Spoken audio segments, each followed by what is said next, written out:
Pleasure and honor to welcome you to the public lecture of our writer-historian-in-residence, Aurora Levins Morales. Every spring since 2006, the Writer-in-Residence program brings to the UMass community a prominent writer who addresses historical topics in writing that is intended for a broad, non-academic audience. The resident visits courses and seminars, meets with students and faculty, and gives a public lecture. Former residents have included Amy Willents, Tony Horowitz, Jill Lepore, and our own PhD graduate and former Grateful Dead publicist, Dennis McNally. The residence is associated with our graduate public history track in Writing History Beyond the Academy, and we are delighted to add Dr. Levins Morales to the distinguished ranks of her predecessors. This year, I'd also like to note that our speaker will be holding a second public event on Saturday, April 21st at 7 p.m. at the Massachusetts Green High Performance Computing Center in Holyoke. The residence is sponsored by a major grant from 5 Colleges, Inc., and I'd like to thank 5 colleges, as well as our many co-sponsors for this year's residence, the Ethics and Common Good program at Hampshire College, the Amherst College Department of History, the Mount Holyoke College Department of History, the UMass Alliance for Community Transformation, the UMass Amherst Center for Latin American, Caribbean, and Latino Studies, the UMass Amherst Department of Women, Gender, Sexuality Studies, and Maria Salgado Cartagena, People's Historian of Holyoke's Puerto Rican diaspora. And I would also like to thank Jessica Johnson, Mary Lashway, and Adeline Bousson for their work organizing this residence. And I apologize to anyone I left out there. I would like to remind you to turn off or silence your cell phones and anything else that might beep or buzz. And we request that there's no flash photography at this event. There will be a book signing after the talk. So those preliminaries aside, it's now my pleasure to introduce my colleague, Professor Anna Taylor, our graduate program director, who will introduce our speaker.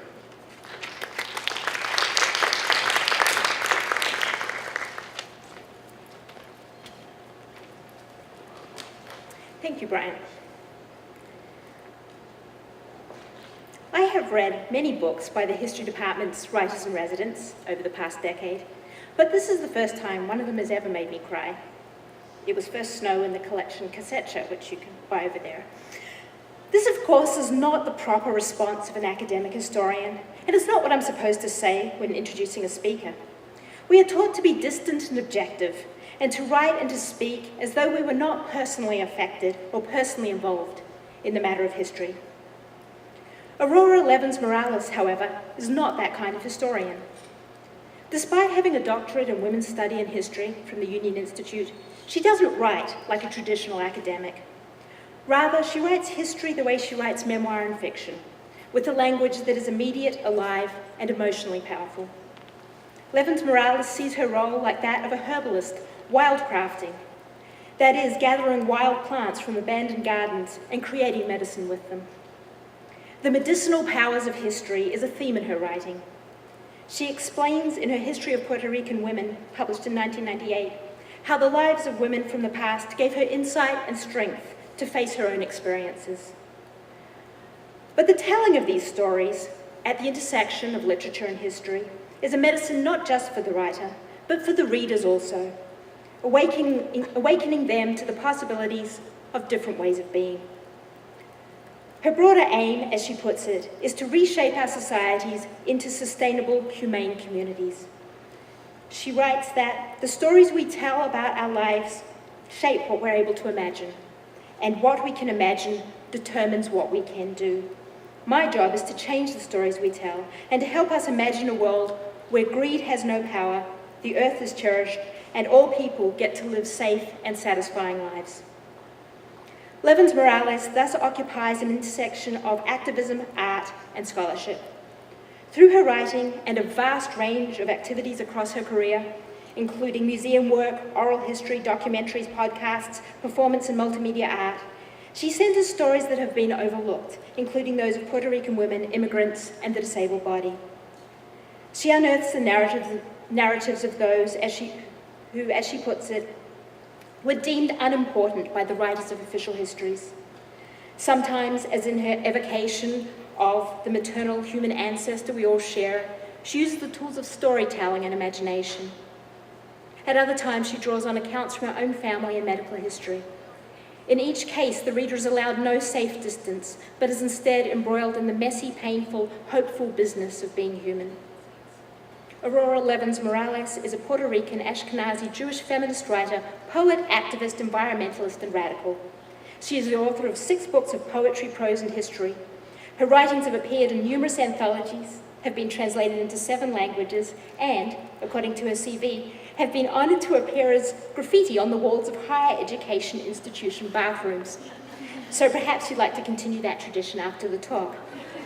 I'm joking. Today, Sharpies will be handed out. Today she brings to us a talk titled Memory is Our Soil, Bringing History into the Commons.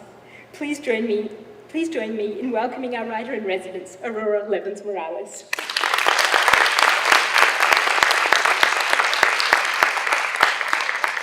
Does this work? Is it working? Can you hear me? Now, can you hear me? Yes.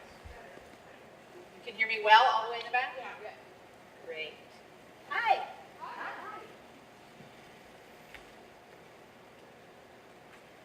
I was going to start a different way, but I'm going to leap into reading you something first. It's weird, I can't hear myself, so I keep wanting to shout at you. This is from my book, Remedios. Let's get one thing straight. Puerto Rico was a women's country. We outnumbered men again and again. Female head of household is not a new thing with us. The men left for Mexico and Venezuela and Peru. They left every which way they could, and they left us behind. We got our own rice and beans, our own guineo verde and cornmeal. Whatever there was to be cooked, we cooked it. Whoever was born, we birthed and raised them. Whatever was to be washed, we washed it. We washed the ore the men dug from the mountains, rinsed 1,000 baskets of crushed rock. We stood knee-deep in the river, separating gold from sand, and still cooked supper. We washed cotton, shirts, and silk capes, diapers, and menstrual cloths, dress shirts, and cleaning rags. We squatted by the river and pounded clothing on rocks. Whatever was grown, we grew it. We planted the food and harvested it. We pushed the cane into the teeth of the grapiche and stripped the tobacco leaf from the stem. We coaxed the berries from the coffee branch and sorted them, washed them, dried them, shelled them, roasted them, ground them, made the coffee, and served it. We were never still. Our hands were always busy, making soap, making candles, making children, making bedding, sewing clothing. Our stitches held sleeve to dress and soul to body. We stitched our families through the dead season of the cane, stitched them through lean times of bread and coffee. The seams we made kept us from freezing in the winters of New York and put beans on the table in the years of soup kitchens. Puerto Rican women have always held up 4/5 of the sky. Ours is the work they decided to call unwork. The task is necessary as air. Not a single thing they did could have been done without us. Not a treasure taken, not a crop brought in, not a town built up around its plaza, not a fortress manned without our cooking, cleaning, sewing, laundering, childbearing. We have always been here doing what had to be done, as reliable as furniture, as supportive as their favorite sillon. Who thanks his bed? But we are not furniture. We are full of fire, dreams, pain, subversive laughter. How could they not honor us? We were always here, working, eating, sleeping, singing, suffering, giving birth, dying. We were out of sight, cutting wood, making fire, soaking beans, nursing babies. We were right there beside them, digging, hoeing, weeding, picking, cutting, stacking, twisting wires, packing piña, shaping pills, filling thermometers with poison metal, typing memo after memo. Not one meal was ever eaten without our hand on the pot. Not one office ran for an hour without our ear to the phone, our finger to the keyboard. Not one of those books that ignore us could have been written without our shopping, baking, mending, ironing, typing, making coffee, comforting. Without our caring for the children, minding the store, getting in the crop, making their businesses pay. This is our story, and the truth of our lives will overthrow them. Let's get one thing straight. Puerto Rico was parda, negra, mulata, mestiza, not a country of Spaniards at all. We outnumbered them year after year, all of us who are written down, not white. We were everywhere, not just a few docile servants and the guava-eating ghosts of the dead. The Spanish men left babies right and left. When most of the Indias had given birth to mixed-blood children, when all the lands had been divided, our labor shared out in encomienda, and no more caciques went out to battle them, they said the people were gone. How could we be gone? We were the brown and olive and cream-colored children of our mothers, Arawak, Maya, Lucaya, stolen women from all the shores of the sea. When we cooked, it was the food our mothers had always given us. We still pounded yuca and caught crabs. We still seasoned our stews with ají and wore cotton skirts. When we burned their fields, stole their cattle, set fire to their boats, they said we were someone else. What was wrong with their eyes? We mixed our blood together like sancocho, calalu, but the mother thing stayed with us. 250 years after they said, ya no hay indios, we had a town of 2,000 who still remembered our names, and even our neighbors called the place Indiera. When they wanted more slaves from Africa, they complained we had all died on them. They called us pardas libres and stopped counting us. Invisibility is not a new thing with us. But we have always been here, working, eating, sleeping, singing, suffering, giving birth, dying. We are not a metaphor. We are not ghosts. We are still here. Let's get one thing straight. We were everywhere. The Spanish, Dutch, English, French, Genoese, Portuguese took captives up and down our coasts, inland by river, overland on foot.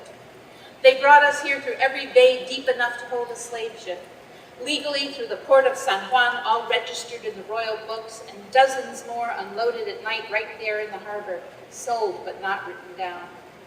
But that was the least of it. We came through Añasco, Guanica, Recibo, Salinas, San Germán, in sloops from Jamaica, St. Christopher, Curaçao. We came by the thousands, bound hand and foot, uncounted, unaccounted for, while official eyes looked the other way. And we came as fugitives from the other islands because the Spanish let the slaves of their rivals live here free. From St. Croix and Tortola, from Jamaica and the Virgins. There were many more of us than were written in their registers, untaxed, unbaptized, hidden in the folds of the mountains of the untilled lands. There were many more of us than the sugar planters knew or would say, always sobbing to the king about no one to do the work. We were here from the start, and we were here more often. They were always running away to seek better fortunes. We ran too. We ran to the swamps, and we ran to the Cordillera. We ate their cattle and set fire to their cane fields. If they caught us, the judges were instructed to cut off our ears. Police brutality is not a new thing with us. Spanish men left babies right and left, café con leche children. But in their imaginations, they were all alone in their big white houses, dreaming of Peru or the voyage back to Spain, while on their threshold, a new people was forming. How could they not see us? Nursing their babies, cooking ñame, frying balls of cornmeal, banana, yuca, stewing up crabs and pork and guincambo, wrapping cotton rinds around our heads, throwing white flowers into the sea. How could they not hear us, telling each other our stories with the soles of our feet on the clay, with the palms of our hands on tree trunks and goat hides, carrying their loads, wandering for strangers to earn them cash? We have always been here, longer and steadier, working, eating, sleeping, singing, suffering, giving birth and dying. We were not contented. We were not simple souls ready to dance and sing all day with innocent hearts. We were not lazy animals too dull-witted to understand orders. We were not hot-blooded savages eager to be raped. We were not impervious to pain. We felt every blow they struck at our hearts. We were not happy to serve. We didn't love our masters. We were slaves, we were libertas, we were free mulatas. We were poor and hungry and alive. When they needed hands, they brought us. When they needed jobs, they threw us on boats to New York and Hawaii, threw us on food stamps, threw us drugs. But Puerto Rico is African. We made it with our own flesh. Let's get one thing straight. Puerto Rico was a poor folks' country.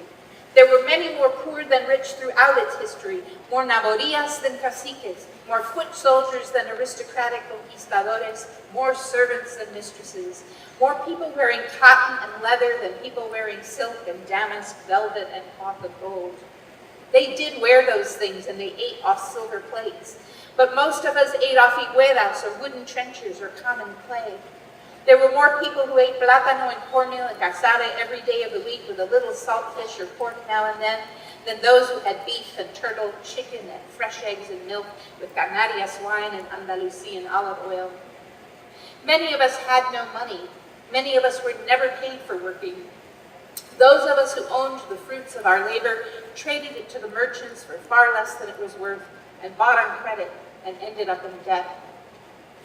We were the ones who cleared the land so it could be planted with sugarcane from India and coffee bushes from Ethiopia, bananas and plantains from Malaysia. We were the ones who grew food. We were the ones who were glad when a store came to the mountains and then watched our future harvest promised for a sack of beans, a new blade, the bag of rice or cornmeal. We were the hands of Pietri and Castañer. We were the hands of Ferre and Muñoz. We washed and ironed the shirts of the politicians. We scrubbed the pots of the governors and their wives. We sewed those fine christening gowns for their babies and fetched the water for their baths.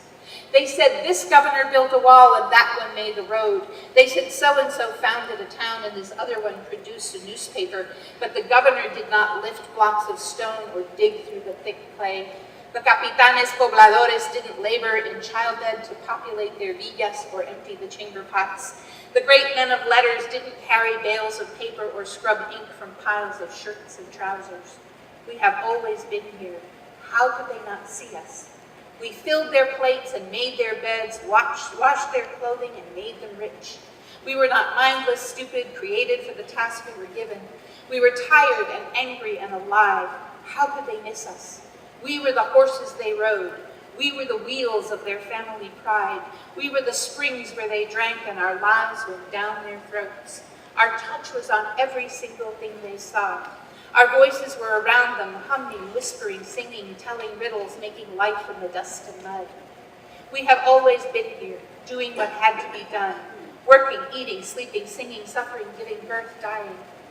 Dying of hunger and parasites, of cholera and tuberculosis, dying of typhus and anemia and cirrhosis of the liver, dying of heroin and crack and botched abortions, in childbirth and industrial accidents, and from not enough days off. This is our history. We met necessity every single day of our lives. Look wherever you like. It's our work we see.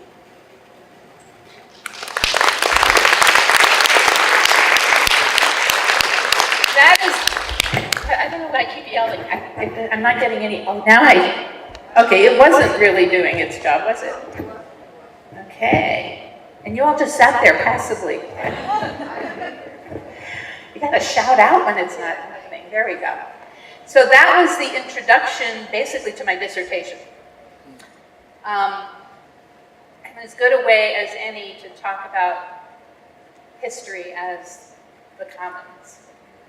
But before I launch any further, I want to say that I am here today with a neuroatypical brain.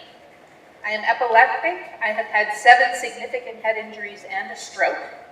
And it makes me very good at lateral thinking and making connections and doing metaphors and big picture, and not so good at linear structures and sequences in telling a story. So, the way that I work is I don't write out a whole lecture. I make a list of the most important things I want to say before we're done.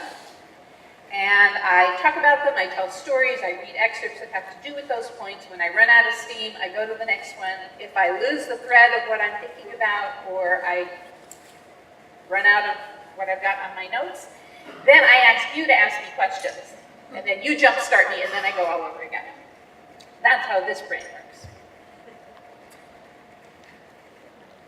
Tai Gui Guaitiao means good day, friends, in Taino language of my ancestors. Akwai is a friendly greeting in the Coptic language of this land right here. We're in the place where only 55 years after the first English colonists settled on the coast, the Wampanoag leader Metacom organized a coalition with 3 other nations to rise up against the settlers who were demanding greater and greater concessions of territory, resources, and sovereignty. It only took 55 years for it to get that bad, this far inland. In a town named for the man who openly proposed biological warfare to exterminate the people who lived here in order to take over their land. Metacom was executed in 1676, 100 years before the Declaration of Independence. His followers who surrendered were enslaved and sent to English colonies in the Caribbean, where they cut cane next to my people, West African, indigenous, and poor Spanish. Why does this matter? Why is the past important? Because the stories we tell about the past explain the present and predict the future. They determine what we think is important, how we evaluate our present conditions, and what we think is possible. In 1976, I received a mysterious package from Cuba that included a journal in which Eduardo Galeano's 1976 essay in defense of the word was published. And he said, "What process of change can move a people that does not know who it is, nor where it came from? If it does not know who it is, how can it know what it deserves to be?" My father, Richard Levins, a prominent biologist and a Marxist philosopher of science, said any theory that supports oppression is wrong. I would add that since oppression is always based on false ideas of human beings, any version of history that supports it is inaccurate. The dominant story about New England is that it's the cradle of freedom, the birthplace of democracy, and by extension, the birthplace of a superior civilization with a right to dominate. The freedom story only works if we narrow the focus to white landholding men and to specific kinds of freedom, including the freedom to rule others, exploit resources for their own benefit, and so on. But if we include the stories of the first peoples, if we include all the unfreedoms of the enslaved, of women, of the poor, we have a much richer, more accurate picture. We get to see the entire context in which some specific kinds of political freedoms were created for certain people, and examine the ways in which that story of that struggle for political and economic independence has both supported and undermined the fights for other kinds of more expansive freedoms.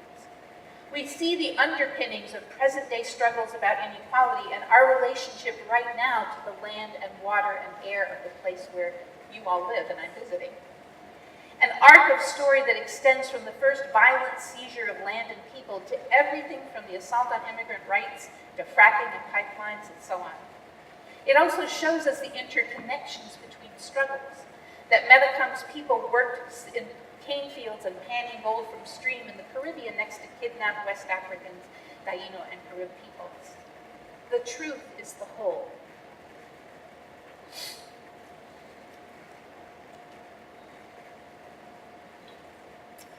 In order for history to lay the groundwork for the future I believe we were deserved, it has to be socially accurate. It needs to embrace complexity and contradiction and multiple experiences of the same moment. It has to start from the assumption that all human beings are participants in history, and that when they're absent from the written record, we have to treat that absence itself as a story. Sometimes asking a question is more important than whether we can answer it. Just posing the question shifts the view. And sometimes we have to change the questions being asked. An example of sometimes very small historical facts can create a shift in landscape. One of the things I learned when researching remedios was that one of the main products being smuggled from the Caribbean was ginger. And that English pirates would come from Jamaica and would buy ginger, which was primarily being grown by women because it was a crop that you could grow on a small plot of land.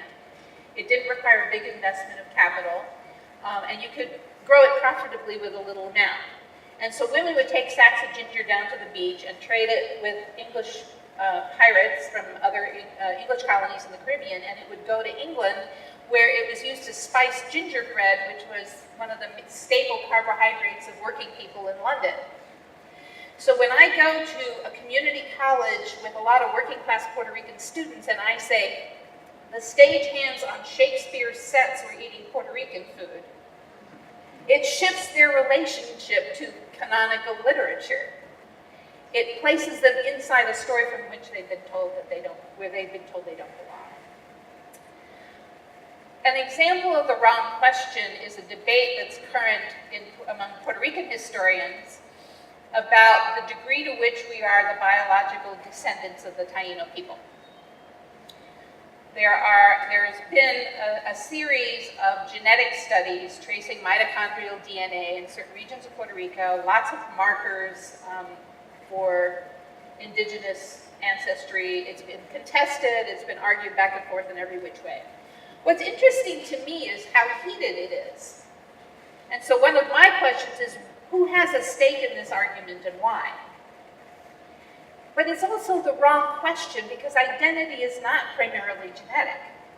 So I'm going to read you a little piece from an essay I wrote. Identity is not primarily genetic. It's political, social, cultural, collective, constructed. The more interesting question to me is, what's at stake?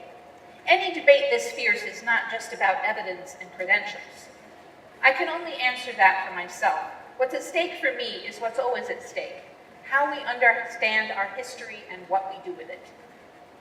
I should state right here that I was born and raised in Barrio Indiera Baja of Maricao, a region that in 1797 had 2,000 people who identified themselves to census takers as indios.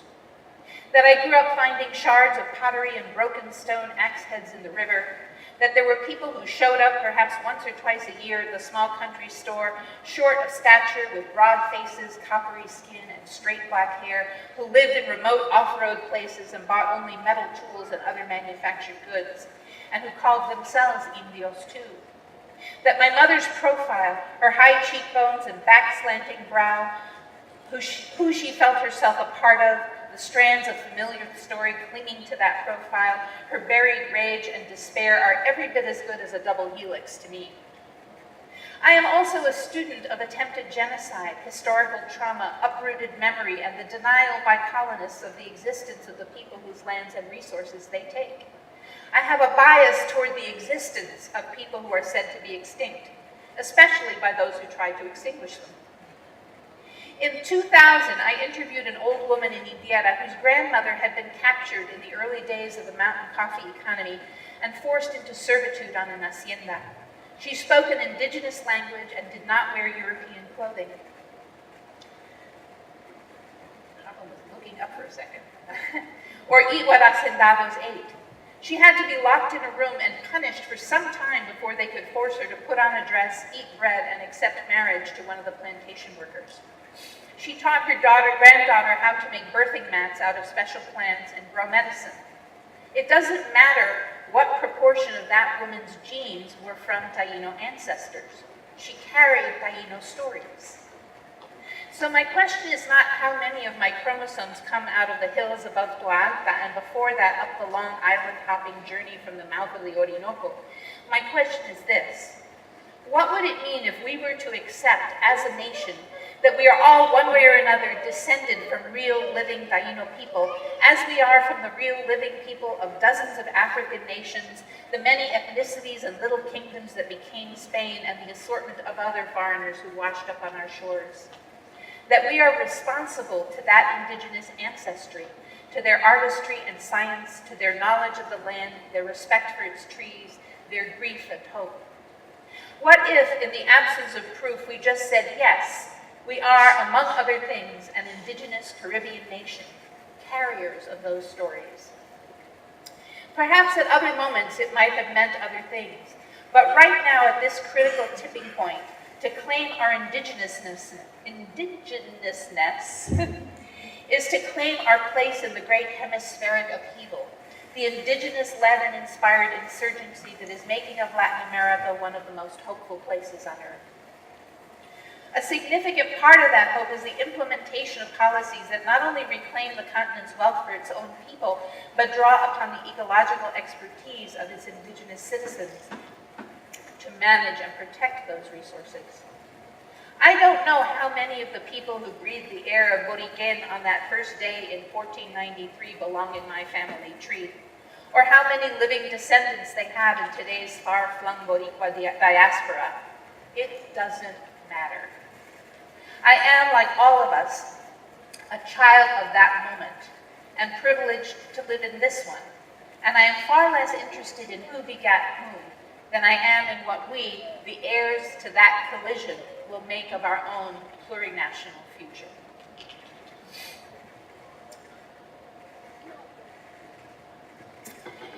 So, if we accept that the task of history is to search for the ground from which we're going to build a future capable of sustaining us all, then we have a bunch of challenges in how we explore that ground.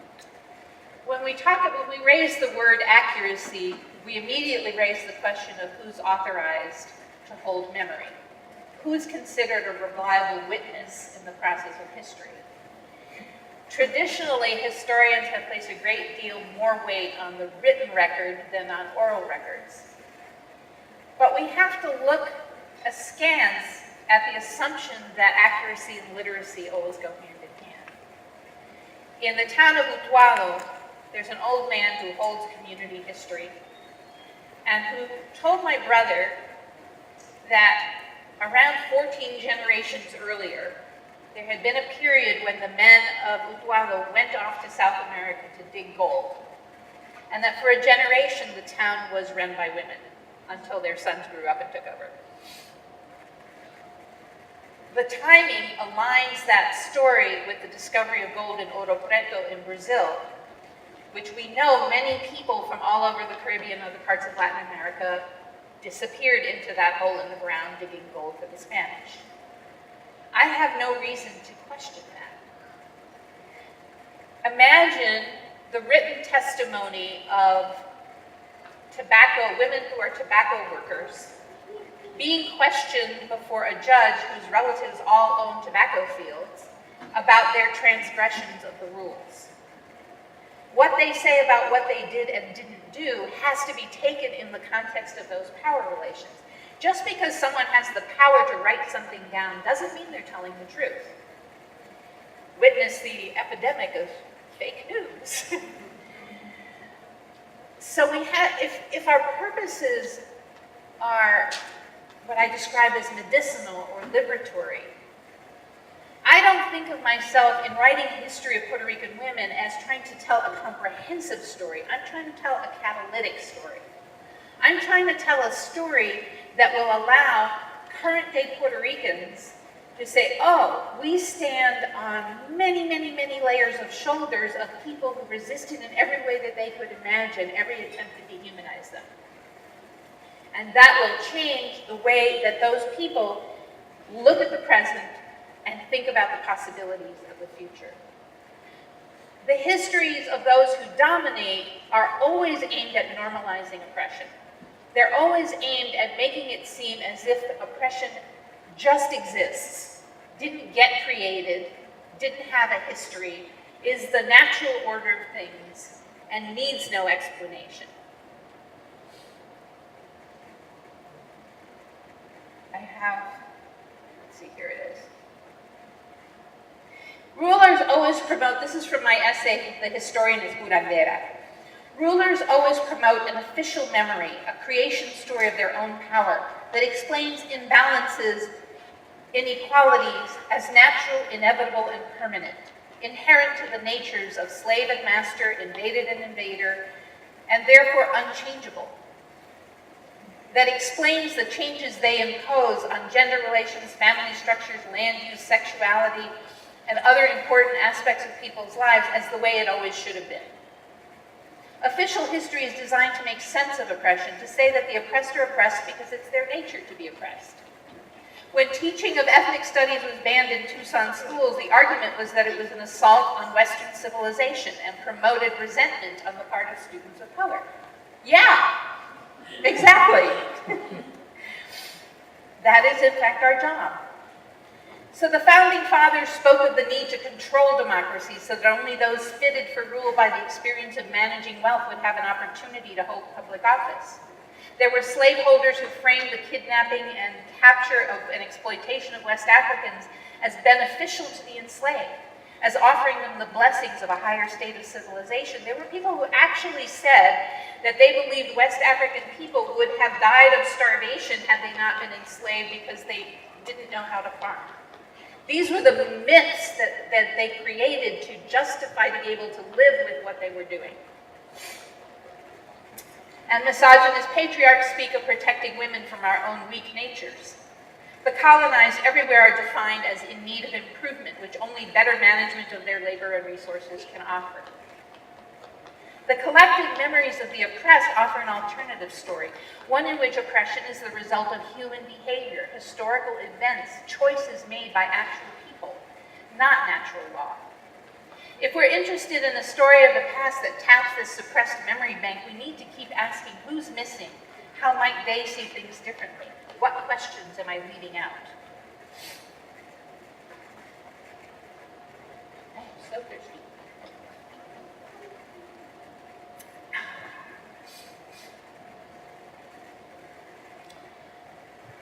History is always biased. Nobody has the capacity to step out of their particular autobiography, their particular location in society, and see the entire social landscape. Our goal should not be to attempt objectivity. It should be to be accountable for our biases.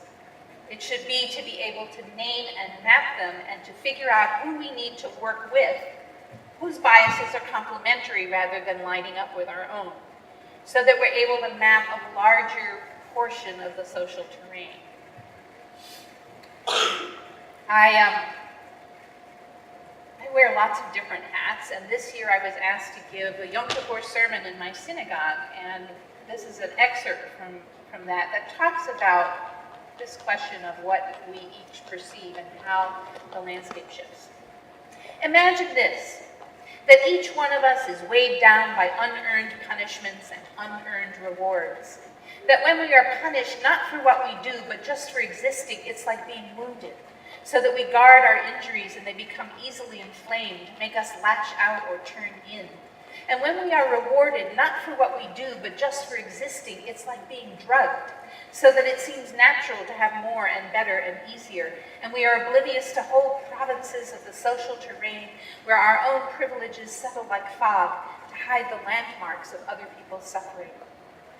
Imagine then that seeking the sources of audacity in our lives, choosing to know whatever we must to find it, we discover that there is nothing to defend. Whatever the harm done to us and the real wounds of it, our scars are not treasures to be hoarded. Did it just go out again? Okay. Whatever our complicity in the deprivation of others, whatever we've allowed ourselves in the name of comfort or fear to accept instead of freedom is not worth having. That injustice was already here when we were born, that it's much bigger and older than our mistakes, that claiming each other is much better than lying low. Then the work of turning to face the truth, of bringing our full selves into the comments becomes joyful beyond measure.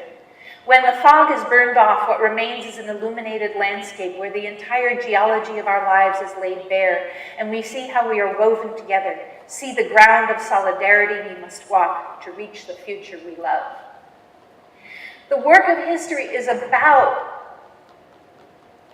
mapping the potential to find the road to the future we love. If, as Galeano says, we can't imagine what we deserve until we understand who we are and how we got to this moment, then our job as, not just as historians, as people with memory, as participants in this moment in time, is to keep examining the implications of the stories that we're told about the past. In 1992, when we had the quincentennial of Columbus's arrival, there was a huge multidisciplinary struggle over memory that took place for a couple of years before and a couple of years after. Not because we had to correct the past, but because of the implications of the different stories being told about that past for what was possible now.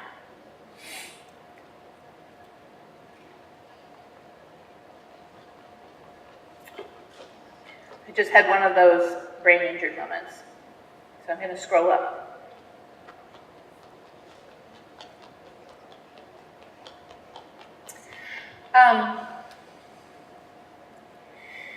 question being as good as an answer. When researching the histories of people whose lives are poorly documented, often all that we can do is point to the gap, is trace the edges of the gap in the record. A woman-shaped gap, a working-class-shaped gap, people of color-shaped gaps, to say, we know these people were here, we know they had a different point of view, we may be able to triangulate from various points of view what that might have been, but the fact that we can't find their diaries doesn't mean that they're not part of this story. As a creative writer, I know that the story of something broken becomes something whole. And I think that that's true of the work of historical investigation as well. The story of who is absent is a story about the history. So when I set out to write a book about Puerto Rican women's history, there were really astonishingly few records. There were minimal biographies of elite women from really the 19th century forward, and footnotes. And I learned to read entire history books, starting with the footnotes and the index, to see who I could find, and then, doing what I could to trace. But also, there is a place for speculation. For example, there is the story of Guanine Ax, which is the sort of Puerto Rican equivalent of Pocahontas. In Taino society, inheritance went through sister's child. Her uncle was the high cacique of Puerto Rico. She was about 18, which was fully grown adult in that society. The myth about her that I was taught that all Puerto Rican children got in grade school is this. She's a beautiful Taino maiden. She sees Sotomayor, this Spanish guy. He immediately strikes her as the most gorgeous guy she's ever seen in her entire life, and in the entire Caribbean extension of her people. There's nobody to compare with him. She falls head over heels in love with him. She finds out that he is going to be ambushed if he goes out on this expedition that he's going to do, that they're going to try and kill him. He, of course, blows her off and ignores her. He goes out, he gets killed, she's heartbroken, she kills herself. They're buried together, the flowers entwine on their graves. That was the story I was told. If you know anything at all about the politics of the Caribbean at that time, it's completely implausible. Sotomayor was the person who had been given her people in encomienda, which is a particular form of forced labor. She was an heir to the caciquedom of the entire island. They had known, by the time the Spanish arrived in Puerto Rico, there were like a good chunk of years where things had been happening on other islands. They talked to each other. They knew how bad it was and what was coming. And it was a strategy of indigenous people in first contact with Europeans, people who used kinship to create alliances all the time, to arrange relationships between indigenous women and European men in an attempt to establish kinships and create some ground rules about how people are going to be treated. So it's completely implausible that she just got a crush on the guy and said, oh, the hell with my people, I'm going to go off with this dude. And I can't bear the fact that my people killed him for trying to enslave us, and so I'm just going to die and let the white poppies and the lilies intertwine on the ground. I don't have her diary, I don't have her letters, I don't have anything but common sense to bring and historical context to bring to that. So that's the one piece of this book that is fictional. I write an account by her made-up sister about the political strategy conversations that happened around those events, and I make her someone more plausible. There's a place for speculation because questions shift how we think about historical reality. Speculations, what ifs, shift the ground. And if the purpose of doing historical research, which it is for me, is to lay the ground for a better future, then certainly we want to dig and we want to find documentation and we want to do rigorous research, but we also want to do whatever it takes to jiggle the dominant story.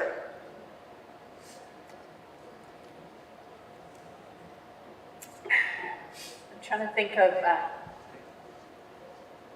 was an example that's flown out of my head, so it'll come back. I want to try seeing if I can make this work and show you something.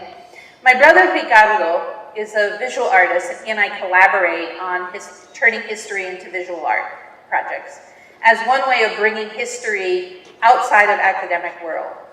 I want to say that every piece of poetry in this book, I have short poems this big that I had to read 4 or 5 books to get the information for. That rigorous research doesn't have to be dense and inaccessible, and in fact, it's kind of equivalent to, you know, creating medications for AIDS and then making them cost $10,000 a month, or, you know, locking them away and patenting them. That history is essential nourishment, and it needs to be available, and that's the reason why in this book I weave in the stories of medicinal plants to talk about how to make medicinal history out of what we've got in our pockets, what grows in the backyard. But Ricardo and I began a project based on my oral history and documentary research into the community of Indiera, where I grew up. It's a very impoverished coffee growing area, and a place that has been told repeatedly that it has no significance and no resources. So I'm going to see if I can show you. Let's see if that works. Are you seeing this? Is that working? Yes. Okay. Can you see that? Is it out of focus? Okay. Now can you see it? We created a series of posters that all carry the slogan, La memoria es un recurso natural de Maricao. Memory is a natural resource of Maricao. Unfortunately, he doesn't have the first of the series on the website, but we began with a photograph from the 1950s of a group of people celebrating the end of the coffee harvest. The young adults in that picture were the elders at the time that we made the poster. And all it says is, where do we come from? There are those who know, ask them. And that was the first poster, which we distributed free, left on the counter at the at the community store. And then we began a series of additional posters. This one is about surviving hurricanes. So, is the whole thing there? It's a collage that shows 3 major hurricanes that struck that community. And the text says, Pueblo tumbado no es derrotado, el abono del futuro se encuentra en el pasado. A people that's been knocked down has not been defeated. The fertilizer of the future can be found in the past. Just reminding that community that they had a history of surviving disaster and getting up again was really important in order to be able to have conversations about surviving other kinds of disasters and getting up again. Let's see, where's the, let me show you one of the others.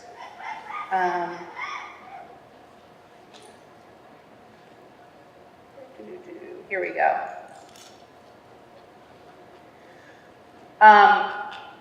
Starting in the 80s, there was massive deforestation in the coffee zone because the Green Revolution was imposing sun-grown coffee with a lot of pesticides. This says, earth without roots ends up in the sea. Remember the forests of the Cordillera, memory is our root. And then again it says, you know, memory is a natural resource of Maricao. These are examples of some of the ways that we figured out to challenge the story that their memories don't matter, to challenge the story that their work doesn't matter. One of the ones that we did that unfortunately doesn't appear to be on my brother's website is a tribute to the coffee workers. And it takes a current photograph of someone who worked in the coffee as a child on a big plantation with historical photos of that same plantation. And I don't remember the exact text, but it says, you know, our names are not in the books, nobody wrote us down, but our stories are written on the landscape. And, you know, it's a collage with this guy in the center. Well, right after we made that poster, he died, and that became a community tribute to this guy.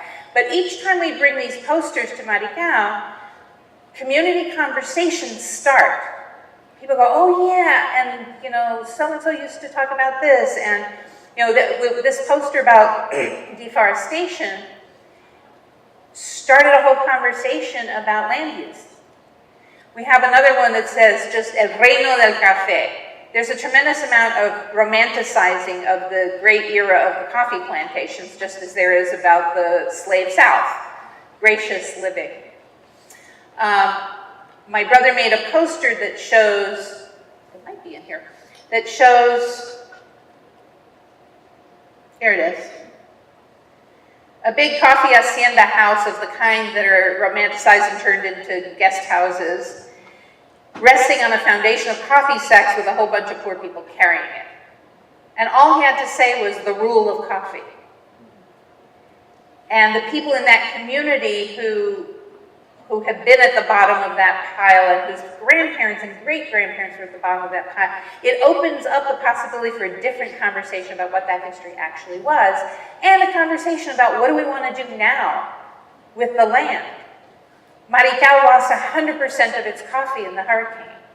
There's actually a moment of choice now. Do we want to rebuild the Reino del Café, or do we want to plant something else? And so this kind of conversation about the past, these kinds of conversations about the actual complex contradictory history of that place foment those conversations.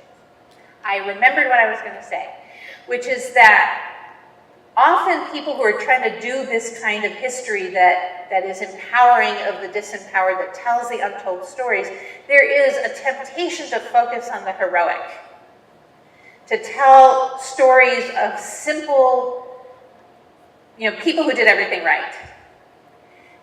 And that's really a fear-based decision. It's not rooted in the actual reality of how people make change.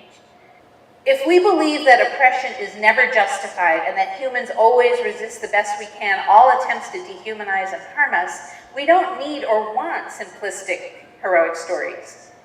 We do need stories that highlight the human qualities that we value the most. I collect stories of unexpected solidarity. How many people here know that in the 1840s, the Choctaw Nation, recently off the forced removal from the southeast, heard about the Irish potato famine, took up a collection of $740, which was a fortune then, and sent it to Irish relief organizations. And about 20 years ago, Irish and Irish American people came to the Choctaw Nation and said, we just raised 1,000 times your donation. Will you help us administer it to end hunger? Those kinds of stories contradict the myth that our struggles are separate, that we don't care about beyond our immediate tribe. But we also need stories about flawed solidarity, about mixed motives, about mistakes and impossible conditions, because that's the real ground from which possibility comes. One of the stories I tell in Remedios is the story of Nzinga, the warrior queen of the Bunda people of what is now Angola. She is still held as a heroic figure in the African diaspora. This was somebody who managed to hold off Portuguese domination of her people for a significant amount of time, and in fact that area was really never very securely held by the Portuguese, and then the Angolan Revolution pushed them back out, and Nzinga's name was on people's lips as they went to push the Portuguese colonists out. And she killed her brother and all his family in order to secure the throne, and she collaborated in the slave trade in order to play various Europeans off against each other and to subdue rivals. And there is a story where she goes to speak to the Portuguese governor, and he set the room up so that the only seat in the room is his, and she's supposed to stand before him. And she's not having it. But the way she's not having it is that she gets a slave woman to get down on her hands and knees and form a bench with her body. And she sits on this woman's back to negotiate with the Portuguese governor. So she simultaneously wins liberatory concessions and gains ground for her people, and she's doing it on the back of this woman, literally. It's important for us to tell those kinds of contradictory stories, because if we want to create a society, to be capable of creating a society that sustains all our lives in bearable ways, we have to be able, we can't be waiting for perfect people. And we can't be waiting for perfect conditions, and we can't be waiting to be good enough. We have to learn how to do the imperfect job and rely on the different ways that we all have places we can't see the landscape to give us a better map to allow us to do that. My father, at the end of his life, spent a lot of time studying, thinking, and writing about mistakes. And the more that we understand our own most likely mistakes, the more we can compensate for them. The more we understand the most likely mistakes of our allies, the more we can create alliances that compensate for those. And part of understanding our own and each other's mistakes is to understand what is the historical burden we carry with us. You know, as somebody, one of my heritages is being an Ashkenazi Jew from Eastern Europe. My great-grandfather, who raised my father, lost his brother, sister, their families in the Holocaust. One way that history gets carried can be to be always prepared for something bad to happen. And it can lead to, doesn't always, it can lead to wanting to huddle in and just protect my own, and it can lead to solidarity with everybody. It's a toss-up which way trauma goes. It can go to reenacting trauma, it can go to staying in a victim role, and it can go to solidarity. How do we talk about history in ways that bend it towards solidarity? How do we deal with the fact that all of us are carrying trauma, all of us are carrying inheritances of the suffering of our ancestors that shape what we want to look at, what we don't want to look at, where we perceive alliance and connection and where we don't. One of the main tasks of Remedios for me was to show all the ways that the history of Puerto Rico was connected to histories all over the world. There are many histories of the colonized and oppressed and marginalized where we get told that it's sort of an exotic sidebar to the real current of history, and that it doesn't connect up with anything else. It's just this kind of quaint, interesting fact over here. But the fact that the salt codfish on which enslaved Africans were fed in Puerto Rico came from fishing villages on the coast of Nova Scotia, and Azorean fishermen doing a whole trade across the northern Atlantic, that all those people were connected by food, it breaks that story. To know that General Nelson Miles, who led the U.S. invasion of Puerto Rico, was the commander-in-chief of the wars against the people of the Great Plains, connects the capture of Geronimo and what happened in Puerto Rico in 1898. It creates an arc that shows that these struggles are all interpenetrated, that all of these stories have tangled roots with each other. And it's part of what we need to know if we're going to create viable societies. We need to understand that wherever we choose to focus our passion for creating something better, it's still not a separate story from what somebody is doing over there. Okay, ask me things. Or comment, or do something to provoke my brain. Yeah, don't apply. Let's have a conversation about this. What are you thinking about history? And don't just sit there.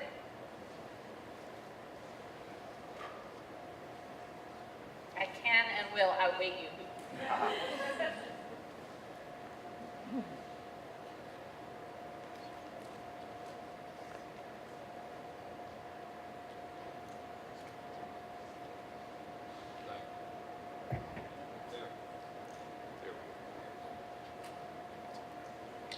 Well, I want to thank you for beginning with a comment with King Philip's War.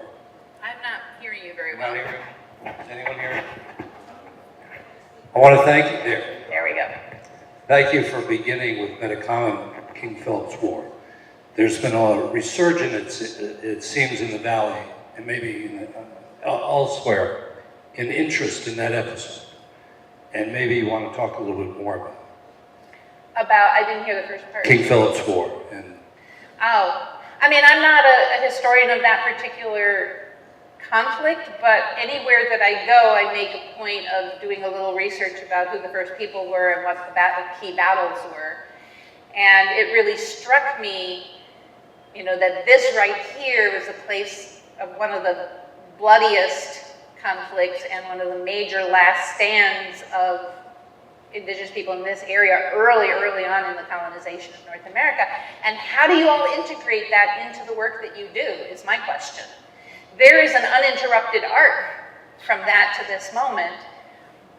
And there's, you know, the great mythology about democracy and freedom and independence, you know, all of that creation story of the United States that's rooted in this area. How do you deal with that? You know, what are the key struggles, organizing challenges that you all are facing right now, and what's the relationship to that? And, you know, what are the lineages of the financial powers in this region, and who do they trace back to?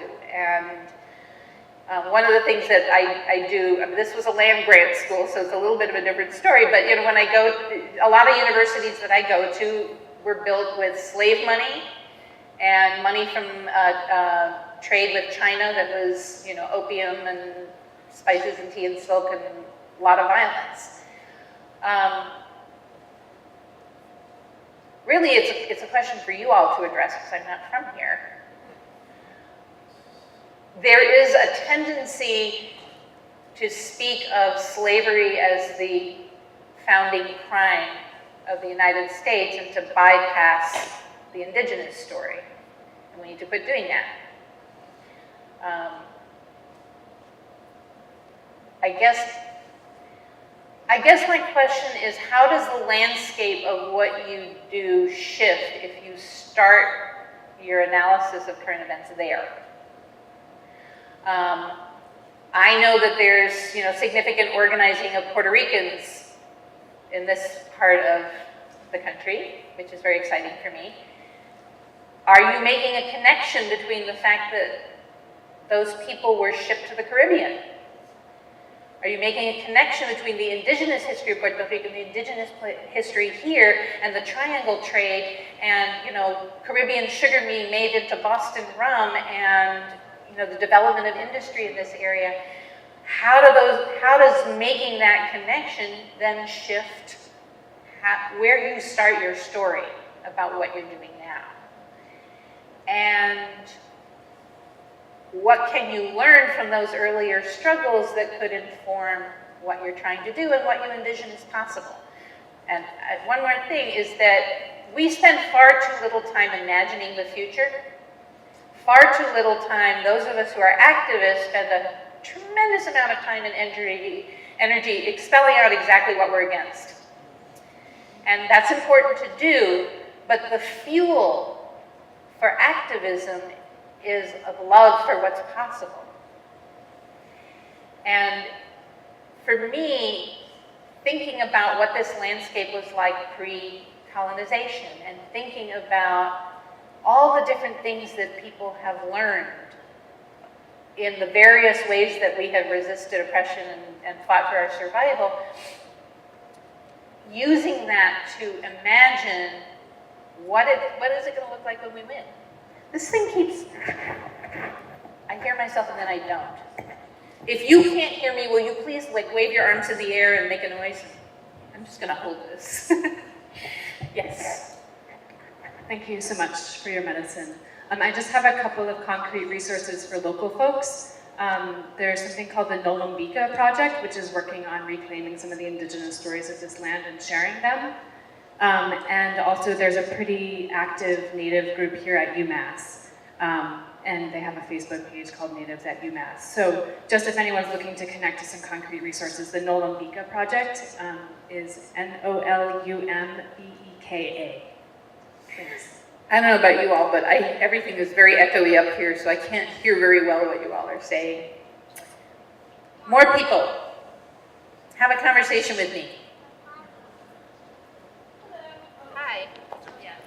You know what? If you just come up closer and we shout, I bet we would hear each other better. Let's see if it works. Hello. Hi. I was wondering if you had any ideas about strategies that young people can use to illuminate those stories and memories and access those memories of other generations. Ask. So the question, did you all hear the question? It was about did I have advice for younger activists about accessing the stories, the memories of earlier generations? The first thing I said was ask. I think, okay, step back. All organizing is about storytelling. All organizing is about challenging the existing story about reality and offering an alternate story about reality. And one of the ways we construct those alternate stories and those challenges is by listening to each other. One of the most powerful tools there is getting a circle of people around and having people tell their stories. And, you know, find out who the movement elders are in your community and say, hey, come over to dinner, tell us about your life.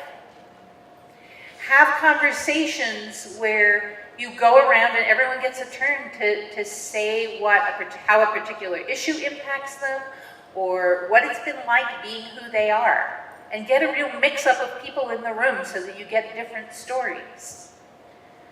I mean, this is a lot of what I do going around the country, is get groups of people together to do that and then to examine those stories. One of the workshops that I do is I ask people to identify a key family story. And then I get them in small groups to poke at that story and say, well, who's missing from the story? What's a different possible interpretation of that story? So, you know, I think taking the initiative to find people and say, you know, will you come and be part of the story circle? And ask them who else you should talk to. There's a tremendous segmentation of memory that happens where, you know, it's astonishing to me. I was 13 when I came to this country in 1967. By the time I was 15, the women's movement was erupting in Chicago where I live. I was the youngest member of the Chicago Women's Liberation Union. It's astonishing to me how the story of what that movement was like has been so buried and so distorted in such a relatively short passage of time. The people who were there are alive still. Ask. And, you know, there are marvelous oral history collections. My mother and I both have oral histories at Sophia Smith Archive. There's a bunch of women of color activists oral histories there. But, you know, always asking what came before this. You know, particularly in campus-based organizing, the turnover of generations is so fast. You know, figuring out who are the people who have spanned multiple generations of student activism who can tell you what it was like before, where are the records, and also be thinking about what you're going to tell to the people coming up behind you. Keep the storyline going. We need a sense of legacy. We need a sense of having a toolkit of the strategies that other people have tried. That's the best I can do with that. I'm wondering, go ahead. Well, I'm wondering about what kinds of public history or art-based projects any of you have engaged with. How history is being used in activism, how art and history coming together in activism. You know, I created this as a work of public history. I'm also working on a historical murder mystery that I hope will be read on the subways of New York that's going to teach people a whole lot about 19th century Puerto Rico. What are the strategies for those of you who do the work of delving into history to disseminate it, to find the proper carrier for the nutrients? But you can ask my question while they're thinking about that. Hi, thank you. You've touched on a lot of pieces that overlap with what's percolating in my mind around reparations. In particular, I'm working with a group of folks who are really sinking into that as part of how we talk about decolonization in our organizing work, and bringing in art and storytelling into that also. But I'm curious to hear from you where the missing pieces differences are in how a lot of organizing in this country is happening, specifically around reparations, and also thinking about holding out a future. It seems like reparations is about how do we hold the past in order to move into a deliberate future together, and I'm really curious about your vision there. That's not a specific area of organizing that I've been involved in, but I know that what I would do is get everybody to sit in a circle and say, okay, it's the day after reparations have been paid. Let's talk about how we got here. Let's tell the story of it in past tense. Let's talk about what's become different in our social landscape because this has happened. That, we need to do the imagining of what we're aiming toward and then work our way back from it so that we can walk toward it. I feel like a lot of my work is about mobilizing imagination. So when we're talking about reparations, what is it actually going to smell like? What are the details of it going to be like? What's going to look different on your block?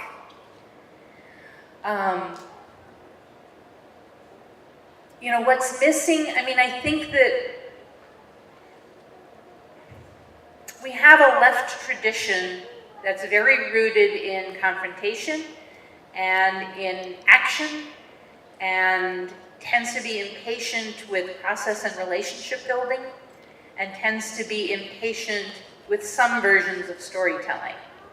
And I think that the work that's relational and story-based and incorporates tapping people's imaginations and possibility is far more long-lasting. My brother Ricardo lives in Minneapolis, and a couple of years ago, he noticed that we were coming up on the 150th anniversary of the Minneapolis Police Department. So he could have just stood up and said, police abolition now. What he did was went one-on-one and had conversations with different key organizers in the community, and then they started having, you take it off?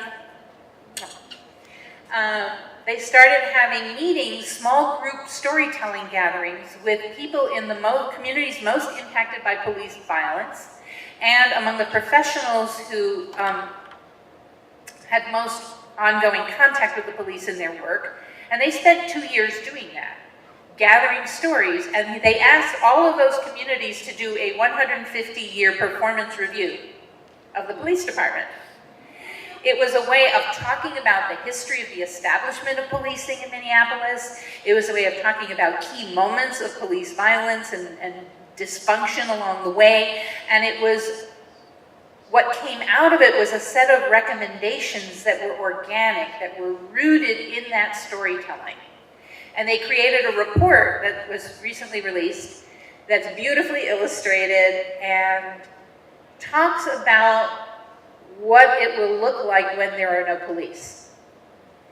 And it has a frequently asked questions section. Well, will we be less safe? Well, no, here's what actually will happen. Here's what how we define safety.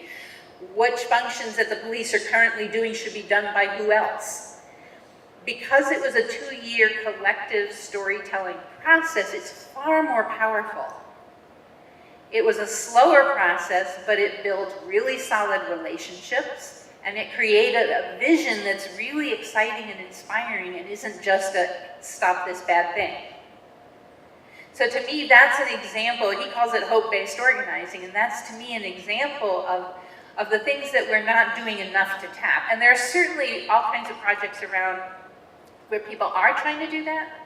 But how do they integrated storytelling, historical research on the track record of the police and police violence in Minnesota, and people's own experiences with the police into a different story, a different framing of what should happen around policing. And they just leapt right over the bad apple story and they just need to be trained better and all the Band-Aid stories, because they didn't start from a solution, they started from storytelling. They started from people's own process. It's like the consciousness raising groups that I was in as a teenager. We weren't told to develop an analysis of patriarchy, we were told to tell our stories. And as we shared those stories, we began to notice that our struggles were very similar. and that we were being told that they were the result of our character defects, but we didn't think it was probable that we all had the exact same character defects. And it was the process of telling stories that shifted us from a privatized form of suffering into a critique of the society, which is really what the goal of organizing is, to be able to make that shift and then say, well, what are we going to do about it? So, I think those kinds of imagining circles, this is certainly something that my country, Puerto Rico, is in desperate need of right now. This is Joy, who is one of the Puerto Rican students displaced by the hurricane, able to study here. So, back home, other than doing like my bachelor's degree and whatnot, I'm also part of a all-female collective of muralists and public artwork called Morivivi. I don't know if you might have heard of our work. So I was just wondering what you might have to say from like the people that have worked and are known back home, and having to reshape the way that they do their work out here, and also how would that work the other way around? Somebody that is like in the mainland or allá afuera, and that wants to go back to Puerto Rico and work on problems there, and like what we should all be aware about when it comes to that. Okay, so the question is about, so Joy is part of a group of women muralists from Puerto Rico, and part of the question is, how are people who are doing that work there connected with people here, and how are people who are doing the work here connect with people there, and just generally suggestions, right? Ideas. This is a really interesting moment in Puerto Rico because we have an absolutely catastrophic situation that is also creating these interesting windows and pockets of opportunity. One of the things that got blown away by the wind was the illusion of a happy colonialism. The illusion that US citizenship was going to protect us in some way. And so many people who have been anti-independence and kind of lean toward wanting statehood are, have been reevaluating that in the light of the complete lack of protection that we got. But I think the work of artists right now in this moment for Puerto Rico is absolutely critical. There's a tremendous amount of trauma and discouragement. The daily struggle for survival is so harsh. And it's this moment when our future is being planned for us by people who do not have our interests at all at heart. So what I'm doing is trying to jumpstart a Boricua futurist movement, where we do speculative art of every kind about what our future could look like. Fiction and visual art and poetry and music and anything we can come up with. I want to get that conversation happening and people envisioning, so what if they don't turn it all into a great big private resort? What if we don't go? What could it look like in 50 or 75 years? So that's, part of what I'm doing is trying to foster those conversations, and I want to get your contact information and make sure you know my niece who's a muralist in Minneapolis. But I think it's really vital for us to be doing those exchanges right now as much as possible, and all of us who have any access of any kind to the public eye, promoting each other, getting it forward. So you send me information, I'll get it on my website. The more arts activists are in contact with each other, the better, the more cross-fertilization there is. I know that there's going to be a gathering in Puerto Rico in September, specifically around creating an arts-based strategy for this next period. So if you give me your information, I'll make sure you're looped into that. Okay, I'm going to wind up with a poem.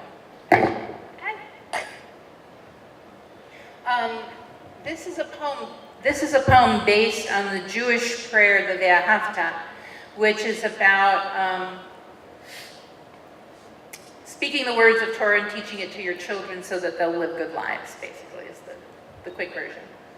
And I wrote this in the wake of the Pulse massacre, when I was in need of more hopefulness than I could lay my hands on. Say these words when you lie down and when you rise up. when you go out and when you return, in times of mourning and in times of joy. Inscribe them on your doorposts, embroider them on your garments, tattoo them on your shoulders, teach them to your children, your neighbors, your enemies. Recite them in your sleep here in the cruel shadow of empire.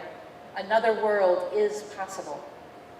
Thus spoke the prophet Roque Dalton. All together they have more death than we, but all together we have more life than they. There is more bloody death in their hands than we could ever wield unless we lay down our souls to become them, and then we will lose everything. So instead, imagine winning. This is your sacred task. This is your power. Imagine every detail of winning, the exact smell of the summer streets in which no one has been shot, the muscles you have never unclenched from worry gone soft as newborn skin, the sparkling taste of food when we know that no one on earth is hungry, that the beggars are fed, that the old man under the bridge and the woman wrapping herself in thin sheets in the back seat of a car, and the children who suck on stones nest under a flock of roofs that keep multiplying their shelter. Lean with all your being towards that day when the poor of the world shake down a rain of good fortune out of the heavy clouds and justice rolls down like waters. Defend the world in which we win as if it were your child. It is your child. Defend it as if it were your lover. It is your lover.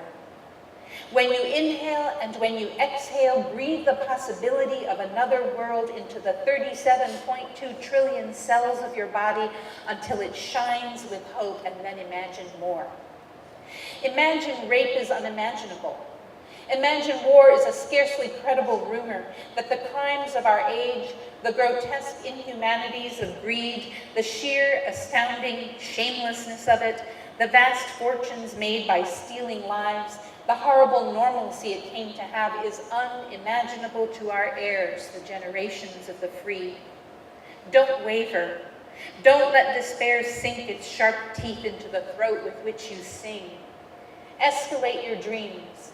Make them burn so fiercely that you can follow them down any dark alleyway of history and not lose your way. Make them burn clear as a starry drinking gourd over the grim fog of exhaustion, and keep walking. Hold hands, share water, keep imagining, so that we and the children of our children's children may live.